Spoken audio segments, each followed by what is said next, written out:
Vamos a comenzar.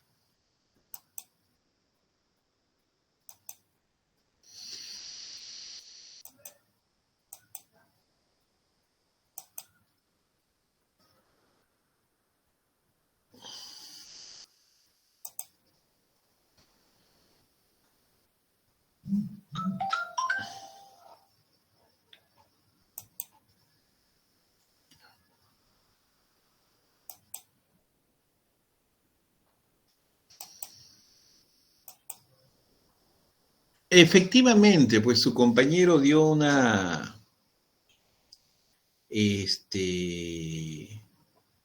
sobre la supervivencia de formas coloniales que en el fondo también son supervivencia del mundo andino, ¿ya? O sea, de la vida andina. Es decir, la estrategia jesuítica conjuntamente con la corona española fue eficaz, ¿no? ¿Para qué? Es decir, el reconocimiento a la comunidad comenzó en la época de la Borbones, que luego va a desaparecer en varios momentos, ¿ah? Va a desaparecer en la época de Bolívar, por ejemplo, la desaparición de la comunidad, va a desaparecer en la época aristocrática de la sociedad, de la época aristocrática peruana, a fines del siglo XIX, va a desaparecer antes, o sea, nace en el siglo XVI el reconocimiento de comunidades andinas, ¿no? Producto de la organización familiar que eran los ayllus, pero que ahora se le llaman comunidades, que era una especie también de reducciones en la práctica. Y luego en los Borbones va a desaparecer las comunidades y todo tipo de cacicazgo. Fue una estrategia muy interesante que se insertó en el mundo, dar autoridad al miembro de la comunidad, el Barayoc, es una autoridad que la dinastía de los Habsburgo le dio al líder principal de una comunidad. Pero finalmente es una designación española, y eso hay que tener en cuenta. El bastón de mando no es un elemento prehispánico, pero eso no quiere decir que detrás de ese liderazgo, de ese Barayoc, había todo un sistema de parentesco familiar que venía desde el mundo andino, y eso fue reconocido por los españoles. Pero con la condición que haga un proceso de prácticamente de transculturización, o sea, cambiar los dioses por el cristianismo fundamentalmente. Y los cabildos, con su barayocs y su representación, eran los máximos representantes de estas zonas, ¿no? A nivel de justicia y a nivel de los problemas así de tierra que había en la zona.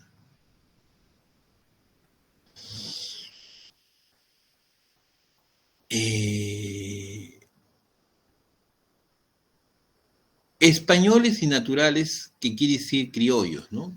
Cabildo abierto. Hasta ahora se utiliza la palabra cabildo abierto. A ver, ¿quién tienen por cabildo abierto? Algunos.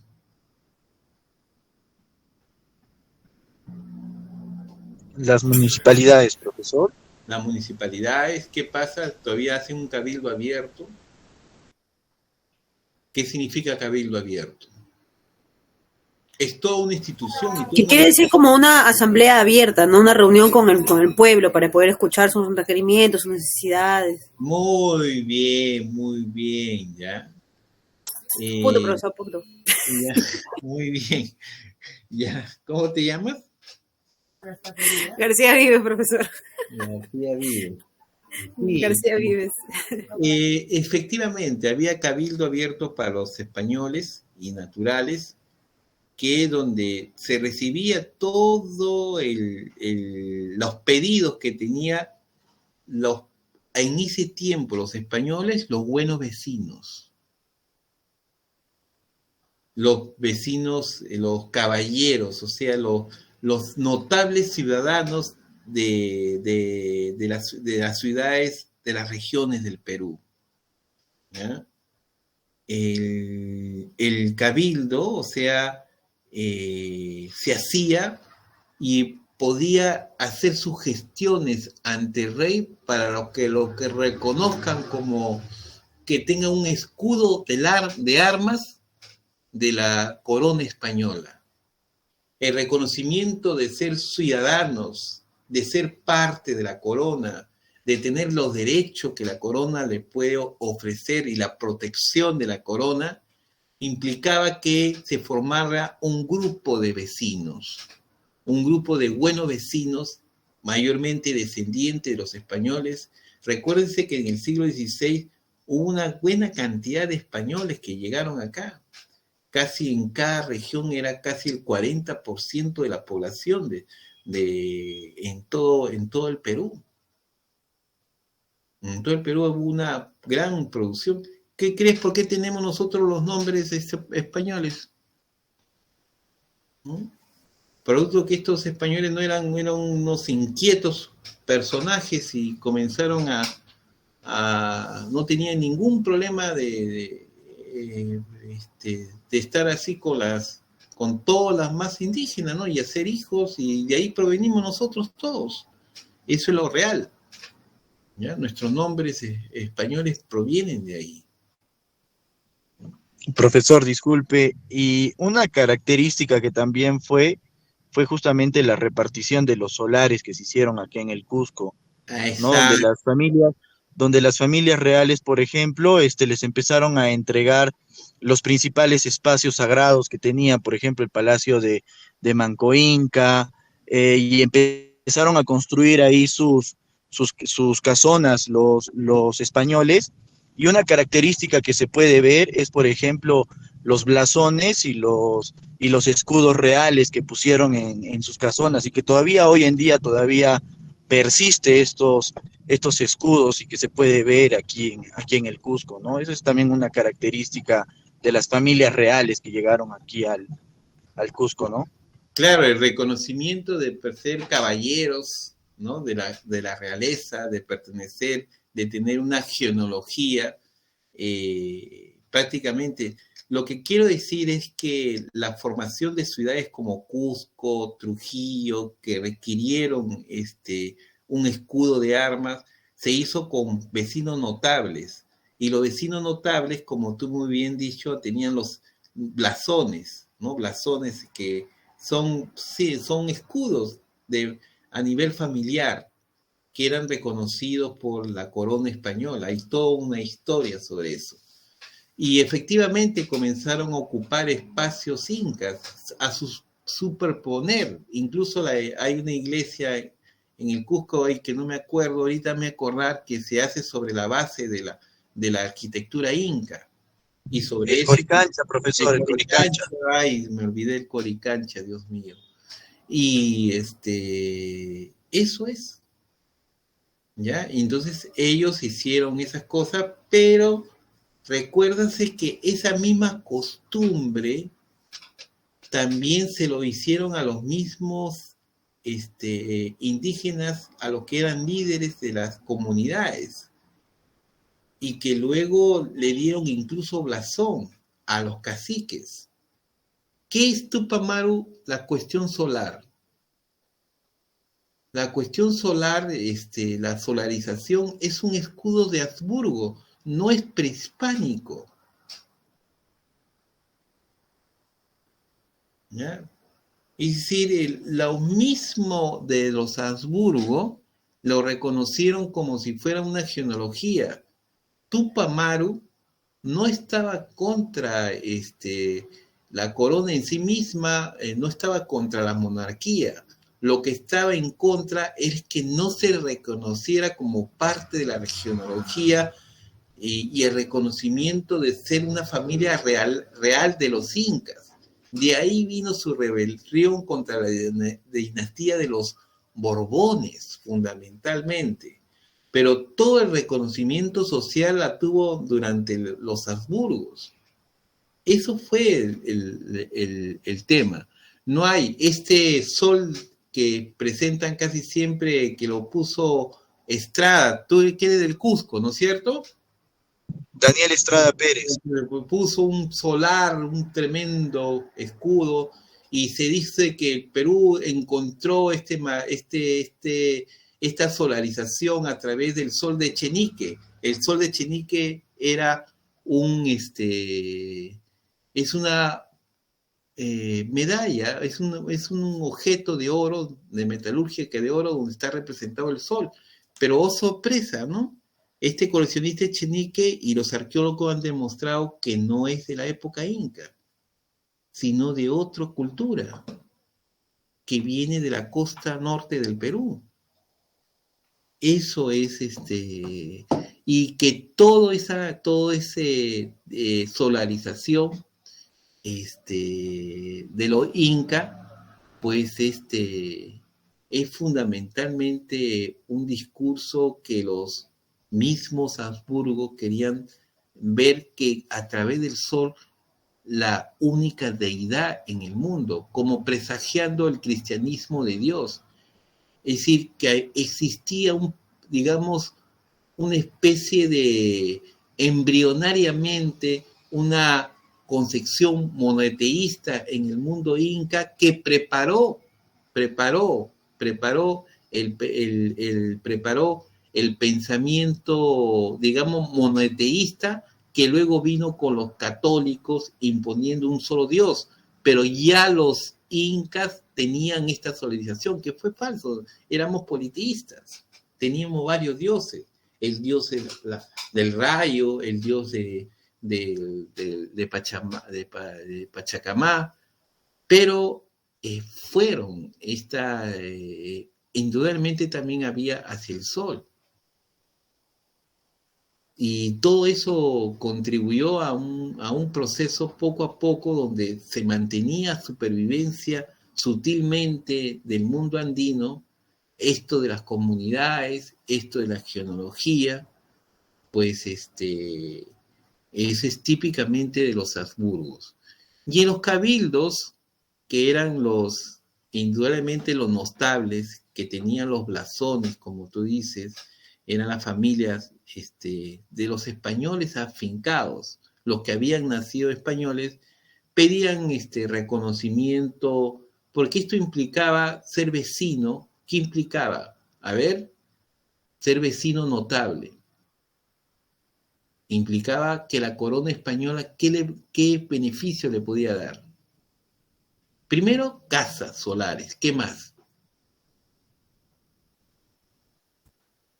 Los títulos nobiliarios, profesor. Y títulos nobiliarios ya lo tenían. ¿Los sirvientes? ¿Los beneficios? Ya, pero hay algo muy importante. Para poder sobrevivir tenían que trabajar. ¿Un oficio? Más que un oficio, cargos públicos, burocráticos. ¿Ya? Y eso era de la corona, y tenía su lista de personas que iban a manejar el comercio, cierto tipo de industria, cierto tipo de educación. Siempre te necesitaban personas dentro de la burocracia estatal, y los españoles jugaban esta parte en la administración de la justicia, en la administración del Estado, en la administración de los corregimientos, en los oidores. Todo eso jugaban un papel importante, el ser parte de los notables. Y este cabildo de notables, de vecinos notables, todos ellos con reconocimiento genealógico, tenían blasones, todos ellos como parte de la burocracia estatal tenían pedidos también, tenían reivindicaciones también con relación a la corona española, tenían sus propias contradicciones entre ellos, su propia, tenían que ver, por ejemplo, por qué a algunos le habían dado tales solares, por qué a mí menos solares, por qué la corona había decidido eso. El problema de tierra, de tener tierra en el lugar, era uno de los más grandes problemas que se discutía, sobre todo el sentido de la propiedad de las tierras que habían dado, y el cabildo era ese espacio. para recoger estos graves problemas. En la forma como la corona había repartido las tierras tanto para la iglesia, tanto para los personajes notables, el sueldo también era de los empleados públicos que estaban en los empleados públicos, de los empleados de la corona, no se puede hablar de empleados públicos ahí. Ahora se habla de empleados públicos porque es para el pueblo, pero estos todos son empleados de la corona. El rey es el absoluto poder en todos los sentidos. Entonces se hacían cabildos abiertos. Uno de los archivos más importantes que se tiene para conocer la vida de la ciudad son los cabildos del siglo XVIII y siglo XIX, desde el siglo XVII los cabildos. Y uno de los mejores archivos que tiene la Municipalidad de Lima son los archivos de los cabildos de la Ciudad de los Reyes. Ahí ustedes pueden ver cómo Lima se ha ido transformando. Faltan mejores estudios, ¿eh? Todavía nadie se ha metido porque eso necesita trabajo paleográfico. Pero si ustedes quieren encontrar que si hay archivos de cabildos, sí lo hay en la Municipalidad de Lima, ¿ya? Para conocer un poco más, y no son parte del archivo de la Nación, es un archivo especialmente. Y también existe en el Cusco, existe en Trujillo, en los archivos de los cabildos de la Ciudad de los Reyes. Habla sobre el urbanismo, las procesiones, habla de toda la vida, pues, de las plazas de armas. Los cabildos es importante porque habla sobre el uso de los ciudadanos con relación al urbanismo. Mire, cuando llegaron los españoles acá, implementaron un lugar concéntrico, un espacio concéntrico donde se diera todo el espectáculo de los shows. Es la Plaza de Armas. La Plaza de Armas implicó el espacio ritual, todas las grandes provincias, porque dividió en provincias a todo el virreinato, tienen una plaza de armas. ¿Por qué? Porque es el espacio ritual, es el espacio donde está el poder judicial, está el cabildo, está la universidad, todos recorren todo el acto procesional religioso, el acto procesional educativo, el acto procesional universitario, todos se centran en el punto central de la Plaza de Armas, ¿ya? La Plaza de Armas constituía como el espacio. ¿Y quién? La documentación al respecto a la utilización ritual, procesional, educativa, militar, lo recoge los libros de los cabildos abiertos y los pedidos que hay los pedidos de los ciudadanos. Los cabildos abiertos no solamente son pedidos, ¿ya? Los cabildos abiertos también expresaban todo el proceso de utilización y transformación de la ciudad, ¿ya? Habían archiveros que se encargaban de incluso poner fuera de los cabildos abiertos, ya fuera de los cabildos abiertos, hacer todo en detalle, todas las transformaciones monumentales, todas las transformaciones a nivel de esculturas, de ornamentación que se hacían a través de los cabildos. ¿De acuerdo? ¿Ya entienden la importancia de los cabildos? ¿Sí? Sí, profesor. Ya. Es decir, no vayan a pensar que simplemente estos archivos sean lugares donde simplemente recogen la protesta. No. Y el pedido de la población. Es cierto que se llaman cabildo abierto, ¿ya? Pero el libro de los cabildos, el archivo, expresa exactamente los pedidos, pero también todo el quehacer y la utilización que se utiliza, sobre todo en las plazas de armas de las regiones. Todo lo gasto que tienen que hacer para hacer el licenciamiento de un universitario, todos los gastos que tienen que hacer para la procesión de un determinado santo, todos los gastos que tienen que hacer para un virrey. Los virreyes cuando llegaban haciendo una nueva, tenía todo un mundo ritual, no era que se nombraba y bueno, y que jurabas, no, había una procesión, la universidad salía, hacía arcos de triunfo, hacía escenificaciones de filósofos de Platón, Aristóteles, todo era un show, era un espectáculo que se hacía. Los alumnos de Santo Toribio en Lima, de San Carlos, salían con su indumentaria militar, que eran los escolares como militares. Era todo un espectáculo para hacer todo evento ritual, ya sea por la venida de un virrey, ya sea por el nombramiento de un arzobispo, ya sea por la licenciatura, ya sea en el caso de Lima, incluso toda la cuestión procesional para hacer un acto de justicia que venían a hacer en la Santa Inquisición, ¿ya? Eso es todo un espectáculo. La iglesia se convirtió en una especie de proceso teatralizado para la concientización y la catequización de los fieles. Esa es la nueva iglesia que tenemos. En contraposición de una iglesia tipo de Vaticano en la época de Leonardo, la época de Rafael, donde o la época de Miguel Ángel, donde Moisés parece Zeus, parece un fisicoculturista.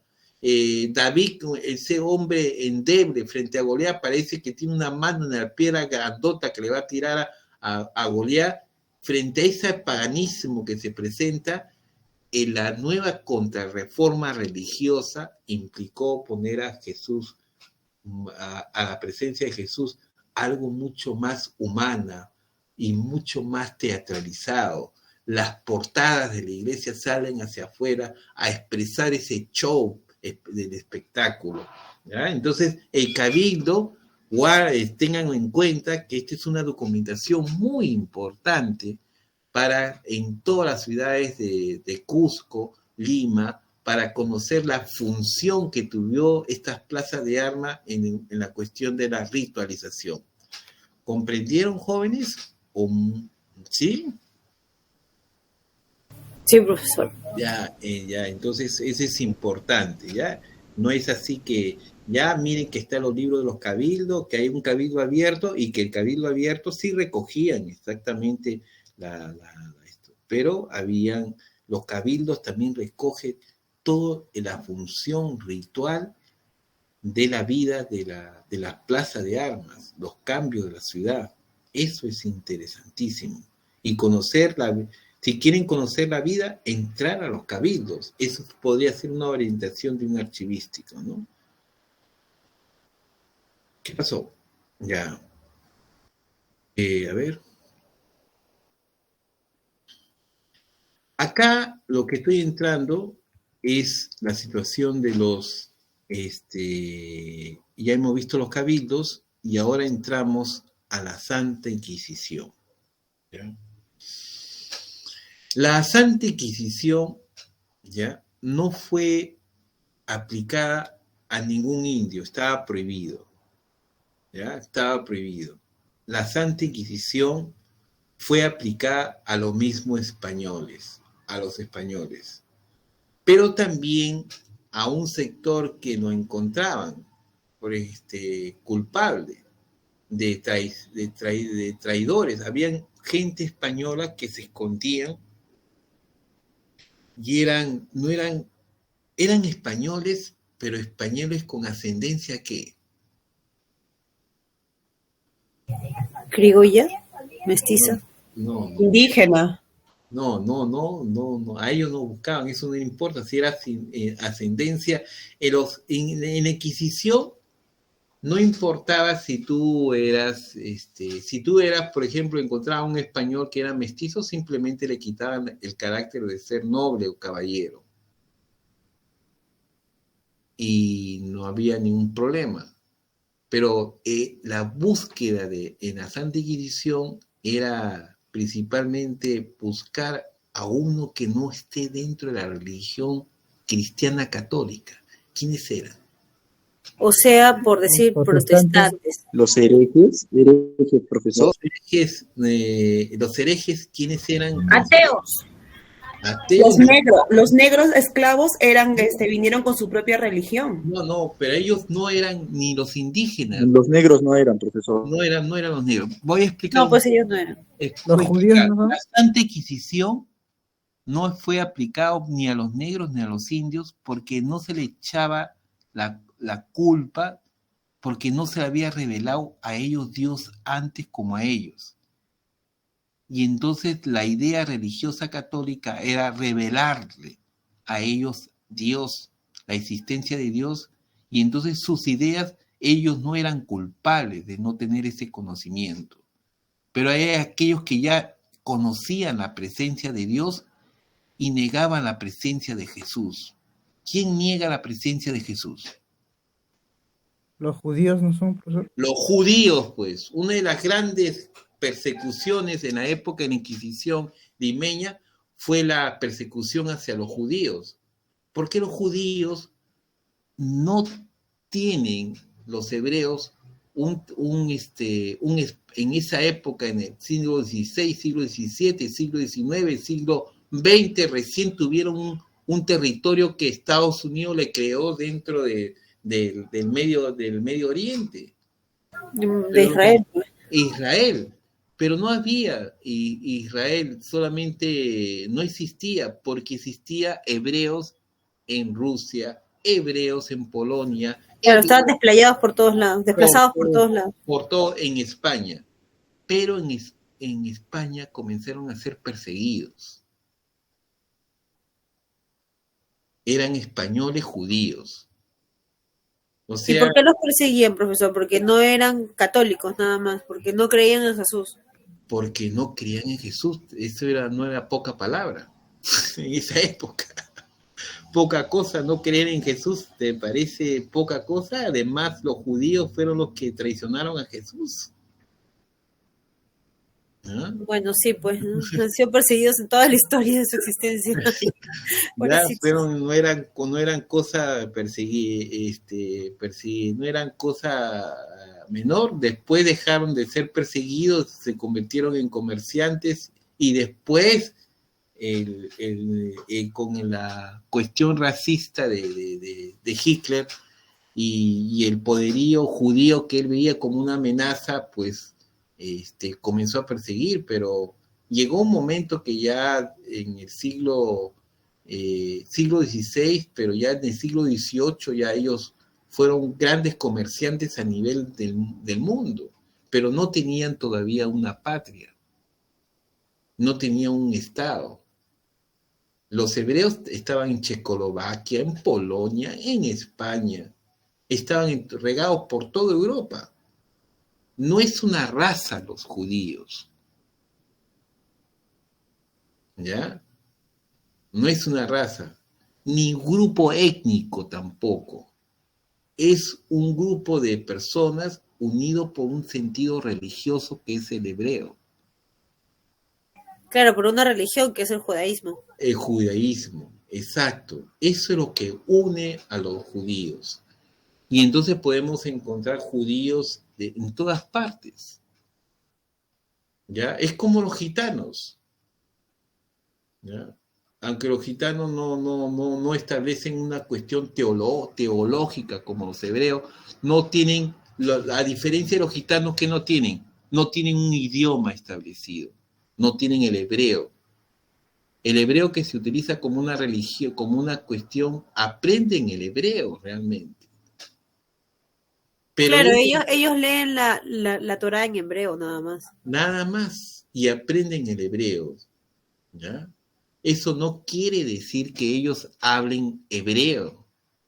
Ellos utilizan como judío el idioma de cada país, ¿ya? Y eso Profesor, disculpe, tengo una consulta, disculpe que lo corte, profesor.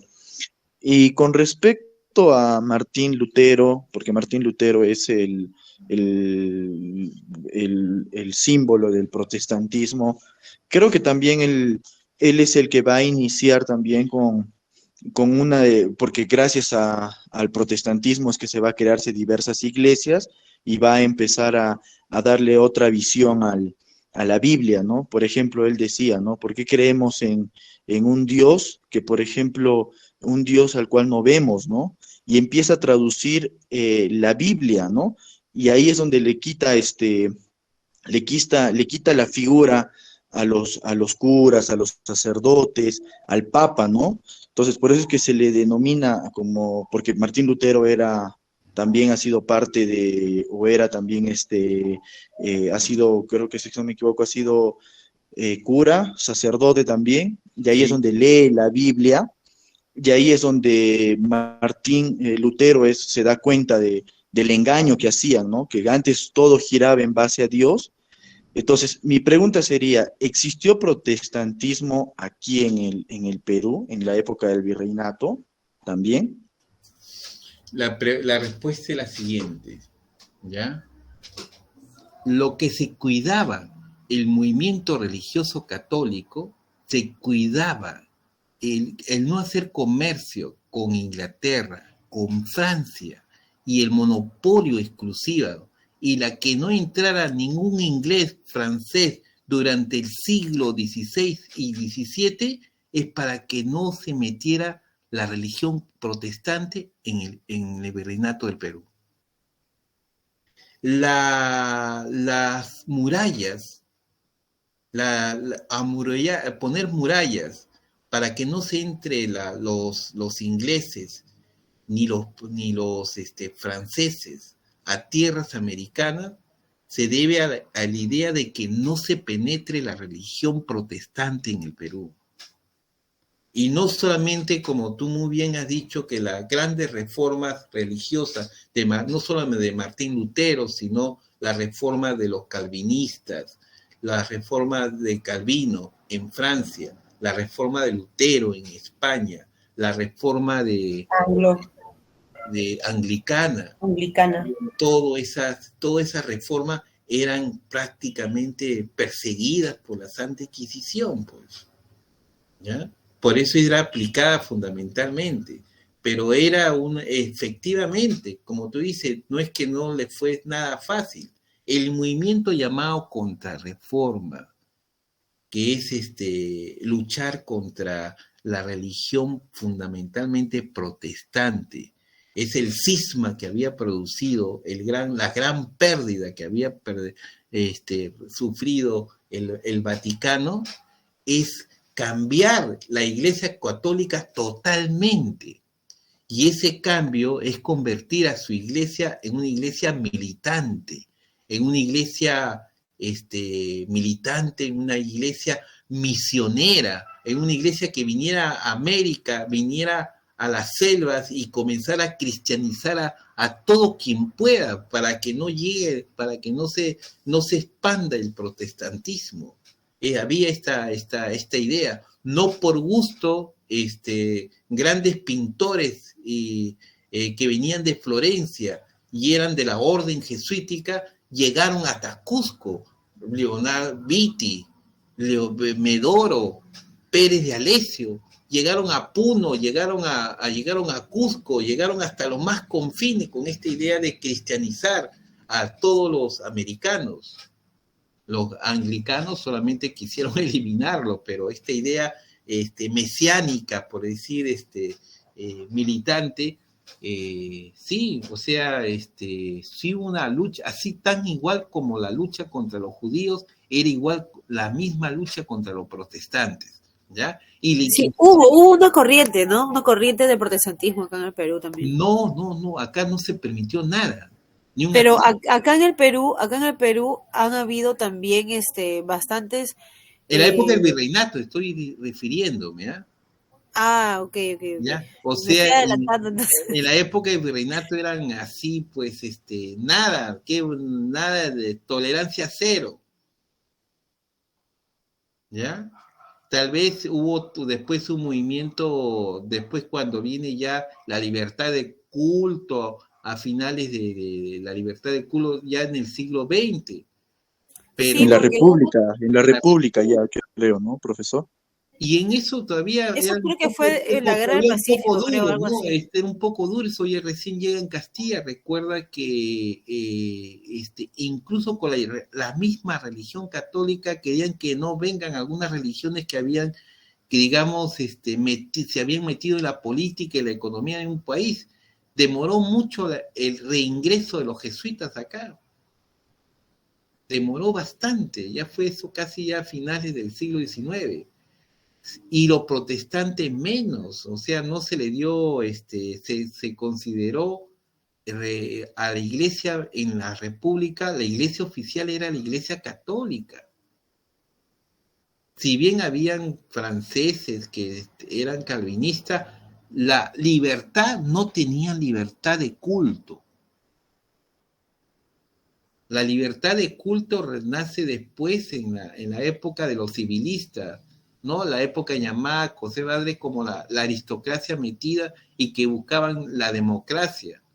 Eso recién entra la libertad de culto. Pero era tan el proceso religioso que si bien no había digamos, la posibilidad de crear una iglesia protestante. No, esto era prohibido en gran parte incluso llegando a la República, y mucho menos, no te mataban, digamos, si era protestante, pero no podías levantar ninguna iglesia protestante, ¿ya? Es como estaba prohibido simplemente porque la religión oficial era la católica. Eso era. Es decir, el pensamiento, digamos, católico ha durado muchos años, hasta gran parte de los años, y ahora se discute también, hasta ahora tenemos que somos una iglesia que protege a la religión católica. Subvencionamos a los sacerdotes, a los obispos y a los cardenales. Les damos un sueldo a ellos. Y la pregunta es, ¿y por qué no se le da a las demás iglesias? Hasta ahora tenemos eso. ¿Qué dirían ustedes? Yo pienso que las otras iglesias ¿cómo se dice? Se sobreviven ellos mismos del diezmo, porque... ¿Y por qué no hace eso la misma religión católica? Pienso que las otras religiones tienen como que más estructurado el eso de poder recolectar. ¿Y tú crees que la religión católica no tiene todo su mecanismo para poder recolectar? Sí lo tiene, solamente que lo oculta como cosas, como por decir, lo oculta tras el decir de voluntario, ¿no? En cambio que las otras religiones te dicen, no, tu diezmo, y hay que sacar presupuesto de lo que ganas, y tu 10% me lo tienes que dar. Hasta ahora ni un gobierno izquierdista ni derechista se ha entrado con esos intereses porque piensa que se va a meter con un grupo muy fuerte en el Perú. Claro, pero profesor, la religión católica lo tiene oculto con que... O sea, nadie todavía saca a la luz y decir, decir, bueno, desde ahora la Iglesia Católica que viva de su propio diezmo como cualquier otra religión. Profesor, pero la Iglesia Católica hoy en día tiene todavía bastantes beneficios, ¿no? Como por ejemplo no pagan impuestos, ¿no? A ellos no les pueden supervisar los bienes que ellos tienen o los bienes que ellos adquieren, ¿no? No les supervisan. Entonces, vemos que todavía estamos viviendo todavía en cosas que antes se daban y que todavía persisten para la iglesia, ¿no? La iglesia antes también recibía, por parte de la corona española, recibía también unos pequeños incentivos, ¿no? Llamémosle pequeños, pero no eran pequeños incentivos, ¿no? Porque cuando llegan acá los españoles, como usted lo mencionó antes, los jesuitas llegaron a administrar directamente, les entregaron el Coricancha, y ellos hoy en día administran todavía en la actualidad el Coricancha, ¿no? Que hoy día es un museo y que tiene bastantes ingresos económicos por la visita que hacen los turistas, y que estos ingresos son directamente, como ellos dicen, ¿no? Apoyo para la iglesia, ¿no? Lo cual son apoyos bastante fuertes que reciben y no solamente ellos, ¿no? Hay bastantes órdenes religiosas que también, por ejemplo, administran locales en las zonas céntricas del Cusco, y que los ingresos también son fuertes, ¿no? Entonces, por ejemplo, ellos no pagan impuestos, y no se les descuenta por ningún algún elemento, por algún ingreso económico que tienen, nadie les supervisa, ¿no? Entonces, como le vuelvo a reiterar, creo que eso no ha cambiado hoy en día y persiste todavía en la actualidad, ¿no? Sí, pero está muy bien perfecto tu resumen que has hecho de la situación en que nos encontramos. Y yo no estoy dando unos juicios de valor, simplemente estoy diciendo la verdad. El Estado mantiene el aparato eclesiástico de la Iglesia Católica, a diferencia de otras iglesias, los mantiene. Los motivos, supongo que deben ser una situación cultural, algunos le dicen, o otros mencionan sobre la situación política. ¿Ya? Meterse contra la Iglesia Católica, que está inmersa dentro de muchos campos ideológicos del país, es meterte ganarte un gran enemigo, ¿no? Un gran enemigo político e ideológico. Entonces eso, ni siquiera ningún partido de izquierda, ningún partido de derecha, cualquiera por más liberal, si cuando apareció la gran persecución y la gran derrota de Haya de la Torre cuando inició su proceso de querer participar en las elecciones, que era la participación de gran parte campesino y obrero, tan solo por decir que se puso contra la consagración del Sagrado Corazón de parte del Estado peruano. O sea, el Estado peruano no tenía por qué consagrarse ante la Iglesia como el Sagrado Corazón de Jesús, implicó que a APRA se le considera totalmente atea, comunista. Tuvo una campaña así de terrible. Mira si tenemos estos personajes como Matías, que quiso ser presidente del Congreso de la República y que dijo lo siguiente, que el Perú, ¿no? Que el Perú, que Chile había tenido ese gran terremoto porque su Congreso había aprobado el matrimonio gay. El que casi... Era ridiculez. Así dijo. El que quedó en segunda votación después de María del Carmen, de Alba, ¿ya? Dijo esas... y hay un montón. Y el que es nuestro nuevo alcalde, ¿qué es lo que dice? ¿No? Yo soy un designio de Dios. Yo soy un... sí, dice que ama a la Virgen María, está enamorado de la Virgen María. Ya, que eso le entrega un celibato y todas esas cosas como valores culturales. Entonces, hay muchas aspectos así que no sé cuándo llegamos a ser una ciudad moderna, un país moderno. Un país moderno no acepta la inmiscusión del aparato religioso. Ahora, sobre la corona española, sobre la religión, hay que tener en cuenta que el papado le dio todo el poder religioso a la corona española.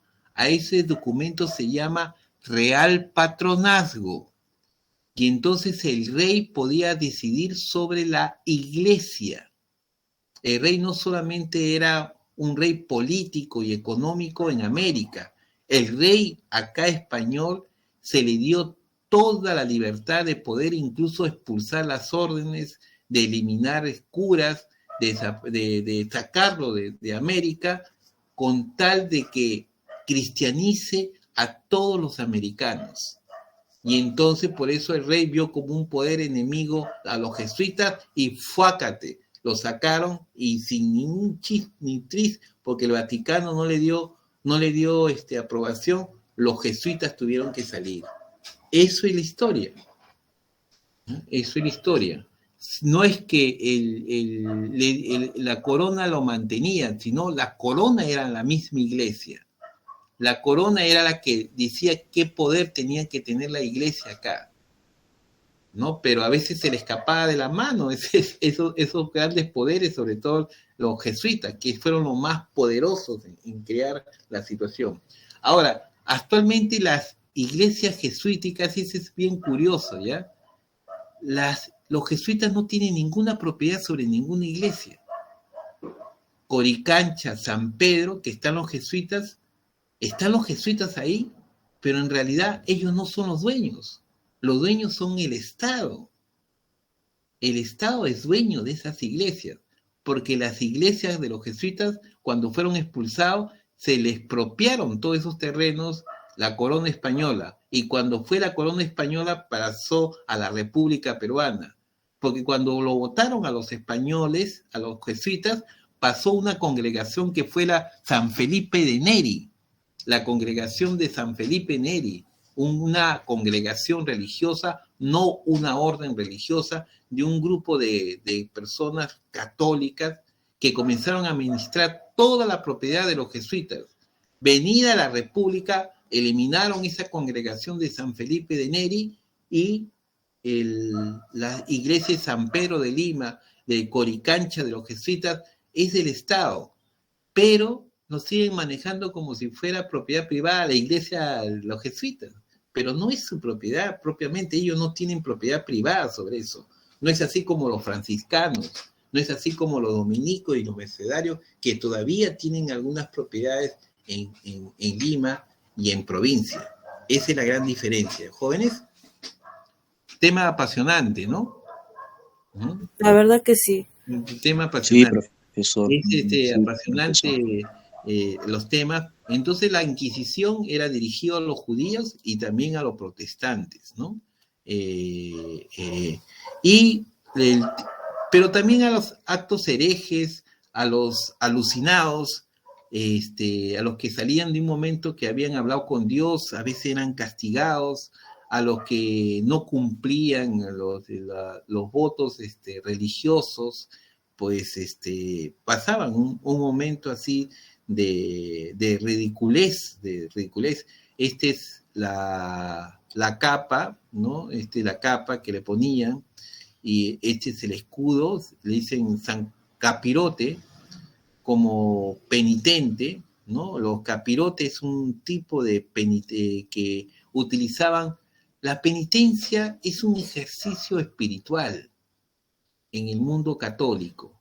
Hay tres tipos de ejercicio espiritual en los católicos. Uno es la contemplación de la lectura. La lectura es una forma de interpretar. Otro es el ascetismo, librarte de toda tentación, irte muy lejos, tus ojos que no miren ningún objeto que te puedas desear. Y la otra es la mortificación de tu cuerpo para que solamente pienses en tu alma, no pienses en tu cuerpo. Y eso, el capirote, que era un tipo de penitente, ¿no? De penitente, y acá tiene la cruz invertida de San Benito, que fue torturado, pues esto le ponían a los penitentes con esta túnica que utilizaba el mártir San Andrés, ¿no? El mártir religioso San Andrés, ¿ya? El capirote es la actitud del penitente, la idea de recibir mortificación de tu cuerpo para que te olvides de tu cuerpo que ha deseado y ha pecado y te acuerdes simplemente de tu alma, porque tu cuerpo simplemente es un envoltorio del alma. Eso es la concepción. Y acá esta cruz invertida, que fue el martirio que le dieron a Jesús, pero al ser invertida implica también la tergiversación que hacen los herejes de la religión católica, mientras que a uno le torturaban así, torturando así, pero mantenía su fe San Andrés, esto lo utilizaban como que llevaban esta cruz invertida, ¿no? Como una especie de pecado, de no llevar la cruz en forma horizontal y vertical como la conocemos.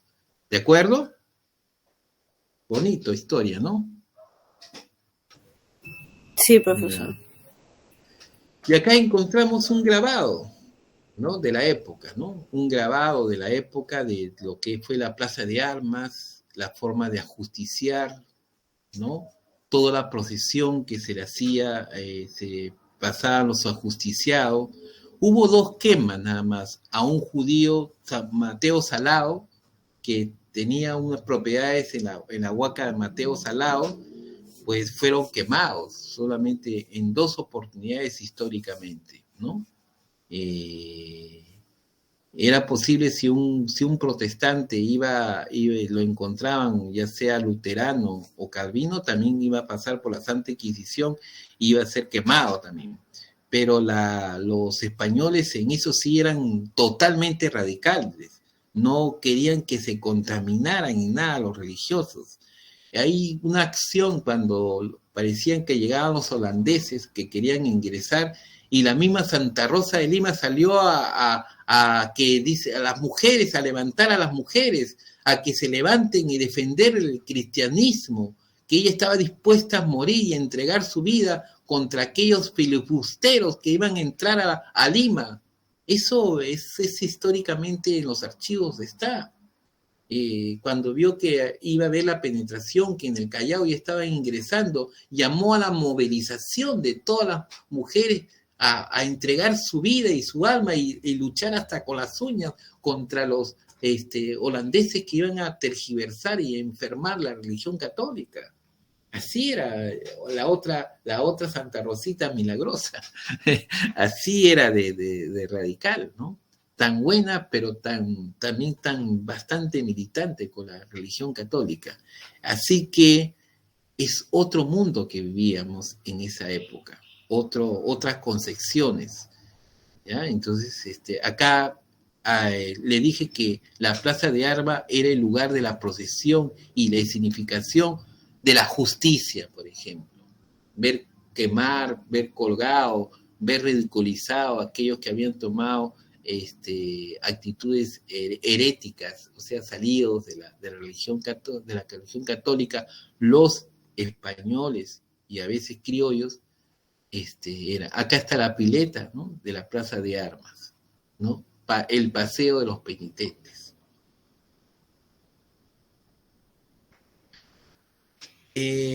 Una de las películas más Profesor, una consultita, disculpe, en el paseo de los penitentes usted dijo que habían quemado a 2 personas, a uno era un judío y al otro ¿quién era?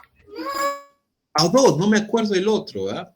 Fueron 2, pero uno fue un judío y creo que el otro fue un judío, pero no me acuerdo su nombre, fueron a 2 judíos que quemaron, ¿ya? Ok, profesor, gracias. Y pasaron fueron 2 judíos que quemaron, pero fundamentalmente fueron para los criollos esta procesión, no pasaban ningún indio ahí, ¿no? Y también una búsqueda contra los judíos y los protestantes también, ¿ya? También era buscar protestantes, pero habían cerrado tanto la frontera, habían puesto las murallas para que no ingresara ningún holandés, ningún inglés que pudiera, o francés que pudiera contaminar la ideología católica. En eso sí hacían solo un puño la religión, la religión. ¿Por qué crees que somos tan católicos, no? En ese sentido es lo que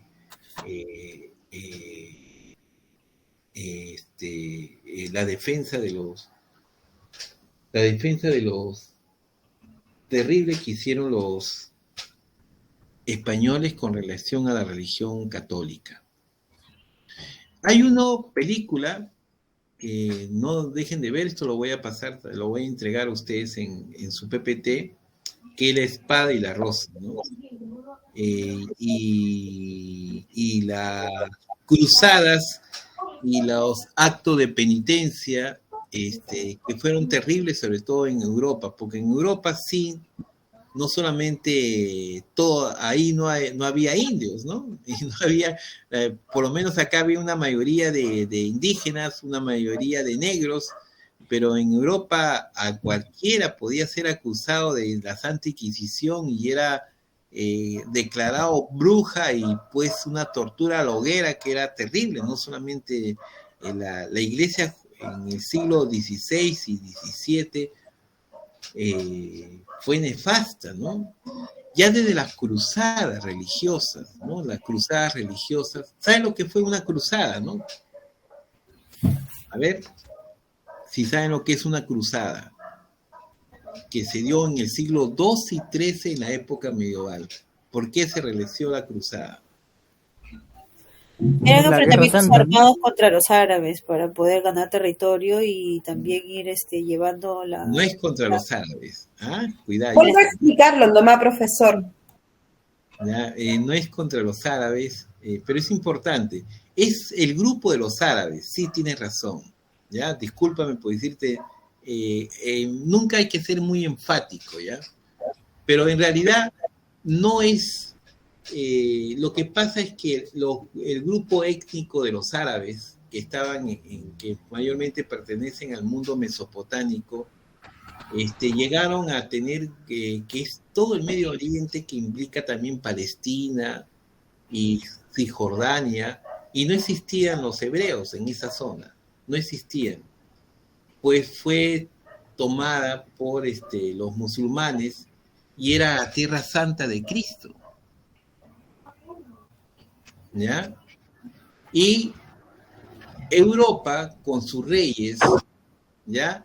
Decidieron hacer la reconquista de este espacio y quitarle a todos los países, a los países árabes que se habían asentado, los palestinos, los sirios que estaban en esta zona, quitarle parte de esa tierra, conquistarlo e imponer la Iglesia Católica, y se fueron de Inglaterra y a luchar contra eso, con órdenes religiosas. La Compañía de Jesús es una compañía militar, es un término militar de la que viene de la época medieval.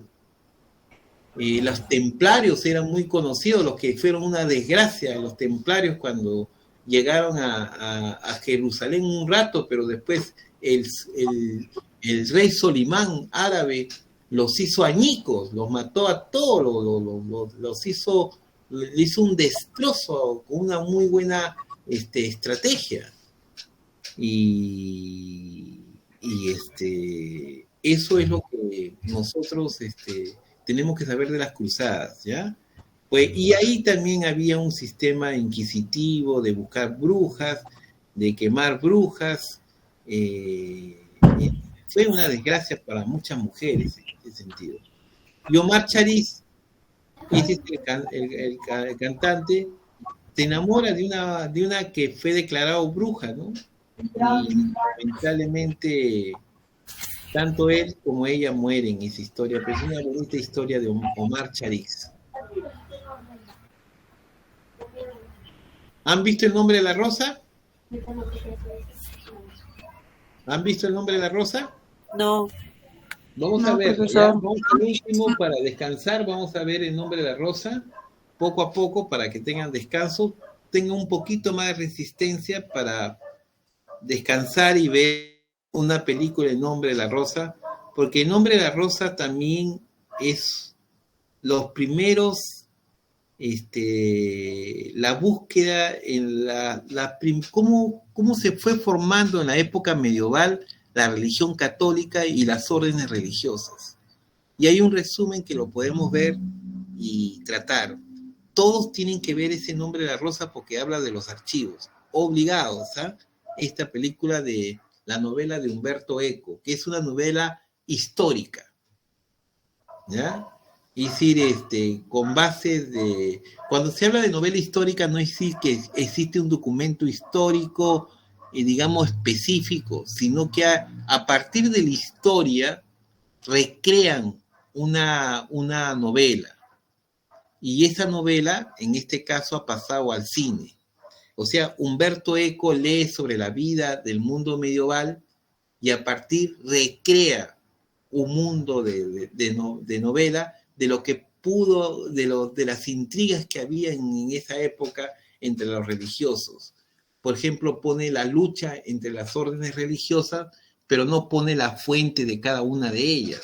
Simplemente ve, es interesante la novela histórica porque nos recrea y nos pone en un contexto de cómo hubieran actuado el diálogo que hubieran tenido esta lucha de las órdenes religiosas y cómo guardaban los documentos.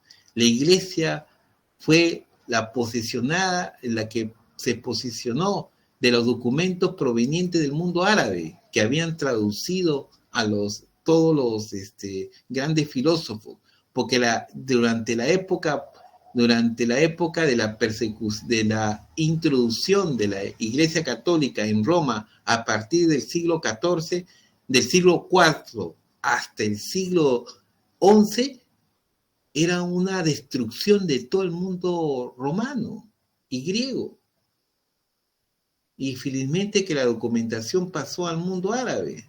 Y después, en el siglo XII, la Iglesia comenzó a recuperar recién todo el bagaje de la cultura filosófica platónica y clásica, ¿no? Esto es tipo de delitos. Mira, aquí están. Judaizante, o sea, los que son 137. Luteranos, acá lo que dice su compañero, 6. Proposiciones, ¿ya? Es decir, los que habían hecho actos de herejes, o sea, que habían desvirtuado a la religión católica. Vígamos, ya sé lo que es vígamos, ¿no? Sí. ¿Qué es? A ver. Personas que se casan con 2 veces o más de 2 veces. Más de 2 veces, ¿no? A los vígamos también eran por cuestiones, si se casan en forma religiosa, ¿ya? Eso es lo que vale, porque de los españoles tenían un montón de mujeres, ¿no? Se creían árabes ya. No, en la práctica eran como árabes, pero la moral era hipócrita, pues somos una sociedad bastante hipócrita, ¿no? Y de eso hemos heredado, ¿no? Que más vale las formas y las conductas y no aceptar lo que somos como naturaleza, ¿no? O sea, bueno, pero finalmente tiene que haber un orden, ¿no? Si uno tiene un contrato de ser... porque el adulterio es castigado, entonces si tú te contratas, te casas, pues tienes que aceptar ese contrato, ¿no? ¿O no, mi estimada? ¿Ah? ¿Qué dice? No pueden estar... Claro, así debe de ser. Así debe ser un contrato. Si te quieres mantener así de tener una pareja, 2 parejas, no. De ser poliamorosos, entonces ya no te casas. No te casas. No condeno, pero no te debes casar simplemente. ¿Ya? No te debes casar. No, tampoco creo que en la monogamia está en una crisis terrible, ¿no? Y lo que tenemos que hay gente que se casa y le es imposible ser monogámico, pero el problema es que tienen un contrato con el Estado. Es un contrato con el Estado casarte, ¿no? Sortilegios, cuestiones así de magia que se meten, en ouijas, predestinaciones, contra el Santo Oficio cuando critican el Santo Oficio sobre sus acciones 16 y varios que no se eran explicados, pero estos son los delitos típicamente encausados en la Santa Inquisición. Sexo, y ahí se ve el porcentaje, ¿no? Alumbrados, es interesante los llamados alumbrados, porque los alumbrados son aquellas personas que de repente dicen, yo vi a Dios, yo estoy hablando con la Virgen María, y los alumbrados pasaban por una rigurosa investigación si es que realmente habían visto a la Virgen o no, y si descubrían que era una farsa, era una locura, adiós, tortura y castigo. ¿Ya? Eso era el mundo religioso católico. ¿Ya? Pero eran los llamados alumbrados. Mayormente las mujeres eran las que mayormente tenían estos sentidos de alumbrados, que habían hablado con Jesús, que habrían hablado con María. ¿No se han encontrado con personas así ustedes? No, felizmente. Acá está San Mateo, era la forma como los quemaban a los pobres españoles, hebreos que habían. Pero acá está, ¿no? Los autos de fe, ¿no? Hay los documentos de la Santa Inquisición, los archivos. Existe un archivo sobre todo el proceso de la Santa Inquisición, y son los autos de la fe. ¿Qué son los autos? ¿Se acuerda que lo expliqué? No creo que lo he explicado. Los autos son todo el proceso legal y la documentación legal. Cuando dice los autos de un proceso contra la fe pública, o contra el delito de, un delito, cualquier delito, el delito de un crimen, ¿no? Una matanza. Un crimen, y entonces se hace todos los autos, y es todo el proceso que uno sigue, todos los papeles administrativos, son en el derecho, quiere decir los autos, que hasta ahora se utiliza. Y entonces son autos de la fe, los procesos sobre la fe, celebrado en Lima el 12 de enero de 1639, ¿no? Pues el licenciado todo, incluso el licenciado que había hecho todo un proceso sobre un caso, ¿no? Acá debió presentarse varios casos. Entonces, profesor, sí. Disculpe, buenas noches. ¿Y todo ese proceso era público? Sí, era público, podías participar, pero mayormente eran los españoles que participaban en esa situación. Puede ser público en un sentido, pero la forma de apropiarse y ser pertinente es como aquí que te dicen, los museos están públicos. Son públicos y democráticamente todos pueden ingresar, pero ¿quiénes van? No van porque simplemente no están educados para conocer los museos, y en los colegios no enseñan para consumir los colegios. No basta con democratizar, no basta con decir que esto es público, sino encontrar un sistema para que la gente se apropie de eso, de esos bienes culturales, ¿no? La gente no sabe ser ciudadano, no sabe si alguien comete un abuso, a dónde ir. Yo tengo muchas personas, tengo un contacto, ahora por mi crisis económica a partir de que sufrí en la pandemia, es una historia muy larga, que tuve una fuerte crisis, dejé de tener personas que me ayudaran. Yo soy solo y necesitaba una persona que me ayudara, y antes había una persona que me ayudara, pero ya no, pues ya no trabaja porque no pude pagarle. no, ya tengo que hacer yo todas mis cosas. Y normal, pues, como esto no lo veo como una gran desgracia, pero me pareció interesante porque la persona que me ayudaba en mi casa, se fue mi amiga, siempre hablábamos sobre los problemas que ella tenía, y ella está en su asociación en Caraballo, en un pueblo, en un asentamiento humano bien pobre, ¿no? En Caraballo.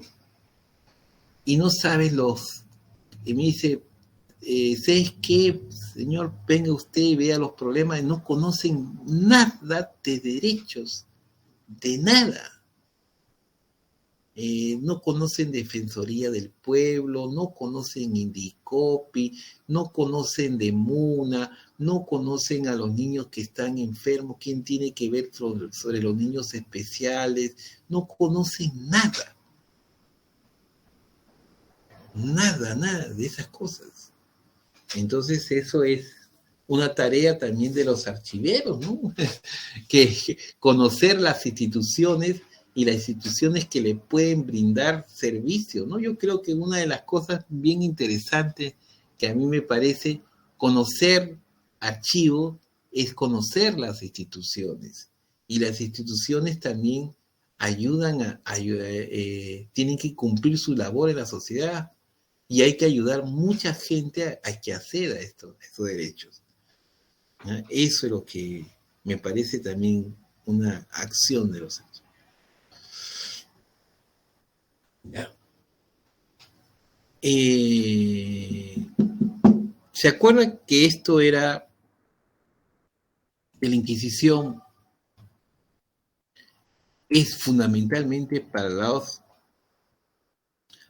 los españoles, pero algo cruel, muy cruel, le hicieron a los indígenas, y que fue mucho más cruel que la propia Santa Inquisición acá en el Perú.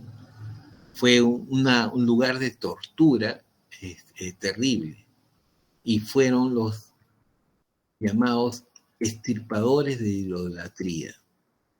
Los extirpadores de idolatría eran los buscadores de aquellas personas que seguían cuestiones paganas. Y acá ven este dibujo, ¿no? Este dibujo del mismo Guamán Poma, de que la idea de que cuando los indígenas adoraban el sol o al cierro, realmente estaban adorando al diablo. ¿Y sabes qué significaba adorar al diablo? Significaba que eras lo peor y que podías recibir los más grandes tormentos de la sociedad. Uno de ellos, por ejemplo, decía en las extirpaciones de idolatría, y no solamente mataban a las mujeres, sino a toda la familia. Era con esta idea que habían encontrado al diablo en persona, que estaban adorando al diablo, pues mataban a los niños y mataban, dice. En México fue terrible, ¿no? Y acá también en el Perú. ¿Cómo andaban los tristes españoles con perros bravos, buscando y aperreando los indios, mujeres y hombres?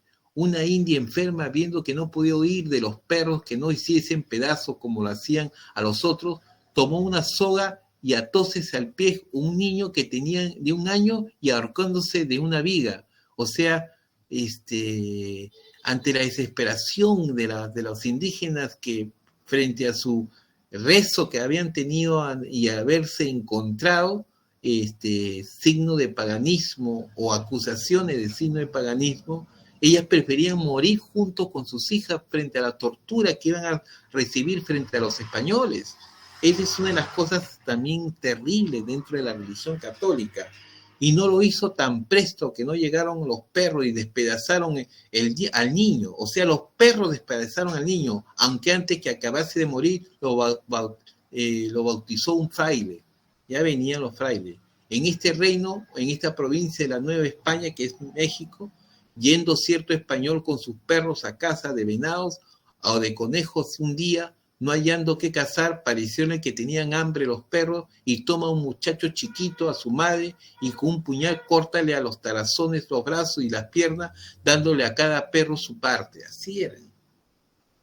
Eso también, y eran porque la extirpación de idolatría. Y la extirpación de idolatría era a veces agarrar a los indios y ponerlos en la picota. A ver, cuéntame de tus paganos, ¿cómo eran tus paganos?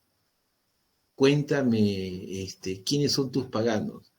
Y es mejor que me cuentes a ver a quiénes adoran. Y tú te salvas de toda esta tortura. Y esto pero fue fue un buen documento, ¿ya? Un buen documento porque se acuerda que la política interesante de la Iglesia Católica, de sus sacerdotes, sobre todo jesuitas, era aprender del propio idioma y escribir del propio idioma. O sea, escribían no en español, sino en quechua, en un quechua antiguo. Escribían sobre los dioses y presentes. Y un libro muy importante son Dioses y Hombres de Guarachirí, que fue narración en quechua recogida por Francisco de Ávila, un extirpador de idolatría. Y quien tiene esta edición en castellana, quien hizo la traducción fue José María Arguedas, ¿no? Pierre Bourdieu, ¿cómo se llama este señor? Vamos a ver. Du Bois, ¿no? Hizo y ahí se encuentran todos los dioses andinos, Compa, Chacamá, Huiracocha, todos estos son los dioses que nosotros tenemos. ¿Ya? Gracias. Y lo que vamos a ver es una película. Vamos a descansar viendo películas. ¿Qué les parece? Vamos a ver El nombre de la rosa. ¿De acuerdo? Sí, profesor. Ya está bien, profesor. Ya, porque ya no más clases, pues ya se van ahí ya. Ahorita van a ver un sopón. Un peliculón. Todo un peliculón, pero van a descansar. ¿Ya? Vamos a descansar. Con lo que me enseñó ya me dio miedo ya, con lo anterior, como le hacían a las criaturas. Sí, eso no hay que olvidar. La Inquisición era un pan chancay, como dice coloquialmente, frente a lo que pasaba con la extirpación de idolatría. Le tiraban los perros a la gente, los torturaban a los que seguían manteniendo la religión católica. La religión católica hizo su estrategia de mantener en forma sutil a la religión católica, pero aquellos que persistían en sus ritos religiosos eran considerados personajes endemoniados, y no solamente mataban al personaje, sino a todos aquellos familias que habían llevado y que sigan manteniendo ese culto. Gran parte de la técnica, de toda la tecnología y la ciencia indígena se fue ahí, desapareció ahí, porque no es posible que no existiera ingenieros, formas de comunicación de antiguos peruanos, ¿no?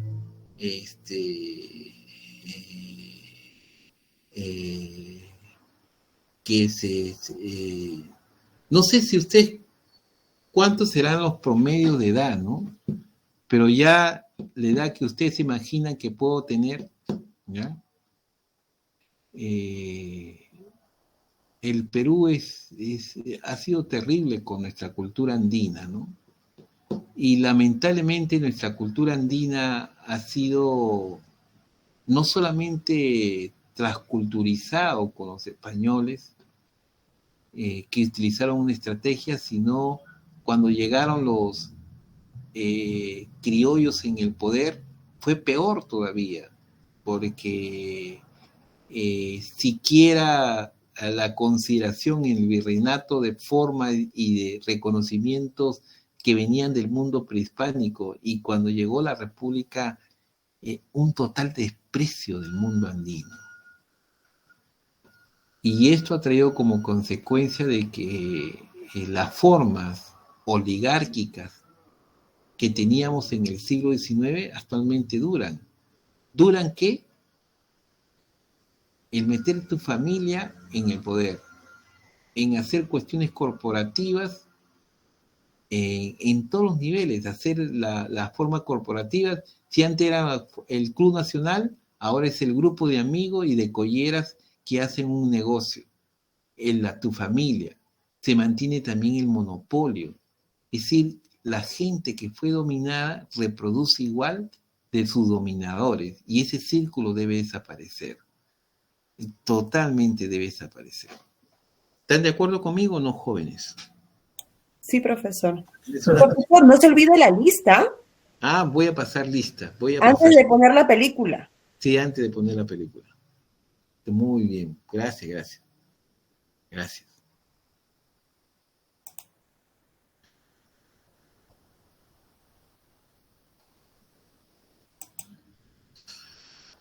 Vamos. Del Carmen Arriola. Vamos a poner... Presente. A ver, vamos a poner Cabildo y Inquisición.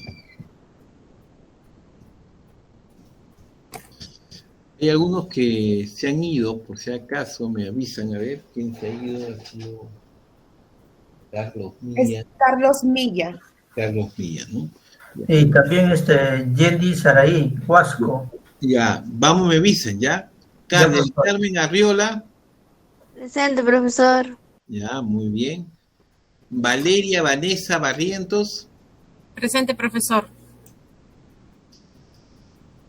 Ellen Cabral Ortiz. Presente, profesor. Buenas noches. Buenas noches. Alistar Jonathan Cayusani. Es el compañero profesor que le dije que estaba de camino a su casa y su internet estaba un poco lento, no podía ingresar. Ya. Daniel Benjamín Carrasco. Presente, profesor. Buenos días. Sandra Pamela Cerdeña.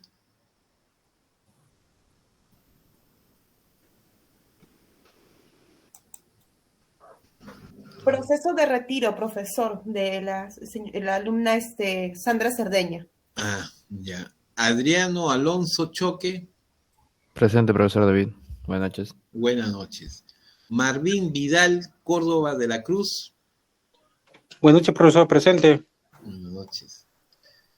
Karina Lisek Dávila Portal. Buenas noches, profesor. Presente. Buenas noches. Janet Durán Vaca. No me digas que todavía no tiene. En el chat, profesor. ¿Qué dice Janet? Que no, mi alumna no quiere hablar, mi alumna.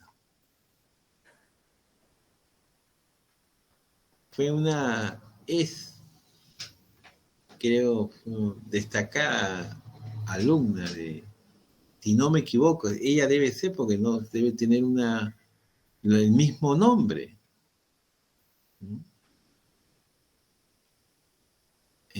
Janet Durán Vaca, pues, así se llamaba. Enrique Tony Espinosa. Presente, profesor, buenas noches. Buenas noches. Carmen Emilia García Vives. Acá está el profesor presente. Richard Rosendro Guamán Díaz, perdón. Buenas noches. Wilman Orlando Guamán. Presente, profesor, buenas noches. Buenas noches. Yendi Saraí Huasco. También está presente. Es la otra alumna que tenía problemas con internet, profesor, que está viajando, me dice. Ángelo Jesús Julcapoma. Presente, profesor, buenas noches. Buenas noches. Henry Cristian Lazo. Ya. Marisol Patricia Liñán. Presente, profesor, buenas noches. Blanca Shirley Marlin Tobada. Marín Taboada, profesor. Presente, buenas noches. Disculpa. No se preocupe, profesor. Disculpa. Silvia del Pilar Mego Terrones. Buenas noches, profesor. Presente. Buenas noches. Carlos Camilo Milla Morales, también presente. Yadira Montenero Martel. ¿Está? Buenas noches, profesor presente. Buenas noches. Johanna María Nunayale Vargas. Buenas noches, profesor presente. Ya, presente. Buenas noches. Claudia Foscori Querar. Profesor, buenas noches, presente.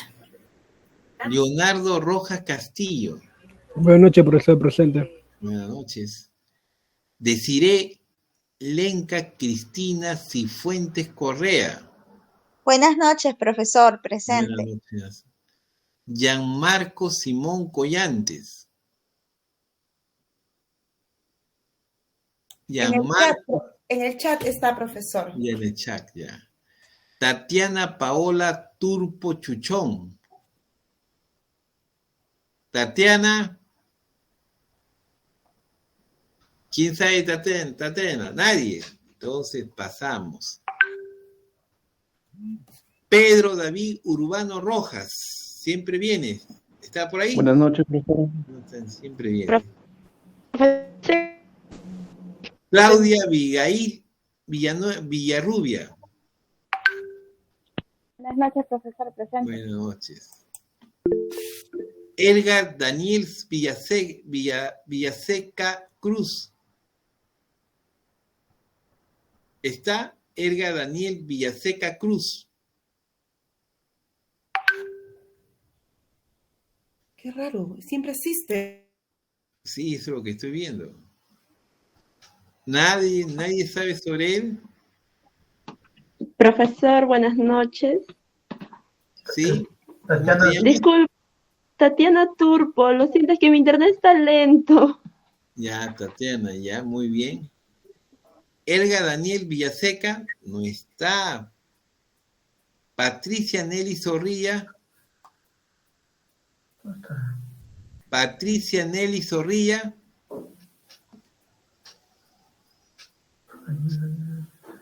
Ya voy a cerrar, ¿ah? Voy a cerrar. Está los que están faltando. Sandra Pamela Cerdeña. Sandra Pamela Cerdeña. También está faltando dos, creo. Elga Daniel Villaseca y un tercero. Patricia Nelly Zorrilla. ¿Alguien sabe de ellos? Justo le estoy preguntando a Daniel, profesor, un ratito. ¿Qué va a pasar? A ver.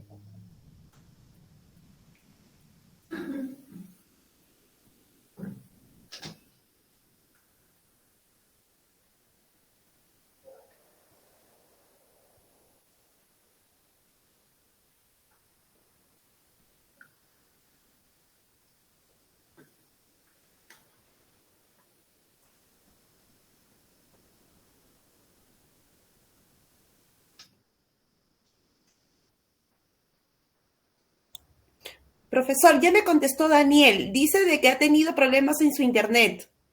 Ya, vamos a pasar. Ya, Se conecta y se desconecta. Ya, listo. Ya, profesor, gracias. Y Patricia Zorrilla también está en proceso de reserva de matrícula, profesor. Ya. Ya, guardamos entonces. ¿Ya?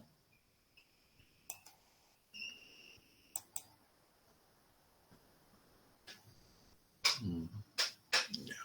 Vamos a guardar. Y ahora vamos a entrar.